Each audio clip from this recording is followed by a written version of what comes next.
সুপ্রিয় দর্শকবৃন্দ, আপনারা দেখতে পাচ্ছেন আমরা এমন এক রাস্তা দিয়ে যাইতেছি যে রাস্তা একবারে দুর্গমগিরি কান্তারপুর আমরা পড়ছি বইয়ের মধ্যে, ঠিক তেমনই কিন্তু একটা রাস্তা।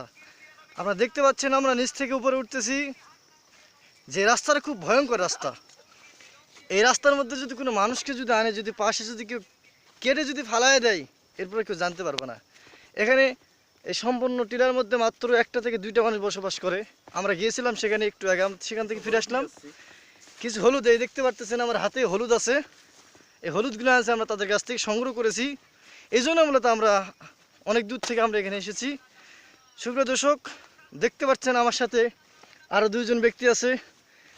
আমার পাশে এনে হচ্ছে আন্তর্জাতিক খ্যাতিসম্পন্ন মাওলানা মোহাম্মদ ওমর ফারুক, আর আরেকজন আছে আমার পাশে, আপনারা মনে চিনেন, প্রায় টিভিতে দেখা যায়, বিটি বলটা মাঝে মধ্যে যায়, এরপর চ্যানেল আয়ে কথা বলে মাঝে মধ্যেই, আপনারা সবাই জানেন। ইনি অন্য কেউ নয়, চাঁদপুরের কৃতি সন্তান মাওলানা মোহাম্মদ তারেকুল ইসলাম।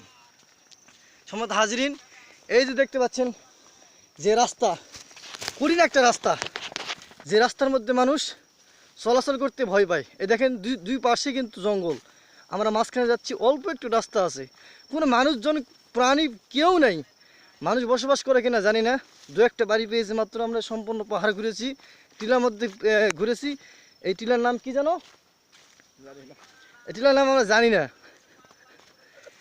এজন্য সুপ্রিয় দর্শকবিন্দু, আপনাদের কাছে আমার দাওয়াত রইল, আপনারা এই পাহাড়ের মধ্যে আসবেন, এই সেই দুর্গম রাস্তাটা দেখবেন এবং আপনারা আপনাদের মনকে সান্ত্বনা দেবেন। এখানে আসবেন আপনারা সবার দাওয়াত রইল। দেখেন কত সুন্দর বেঁকা রাস্তা, এই যাইতেছে আমরা, দেখেন একটা কঠিন একটা রাস্তা, বুঝছেন? তা আপনারা সবাইকে দাওয়াত দিলাম, আপনারা আসবেন এখানে, এসে আপনারা রাস্তা দেখে যাইবেন এবং কিছু মানুষ আছে, মানুষ সাক্ষাৎ নিয়ে যাইবেন। মানুষগুলো অনেক সুখে আছে, এখানে অনেক সুখে। আমি জিজ্ঞেস করেছি, ভাই আপনারা কেমন আছেন? আমি অনেক ভালো আছি।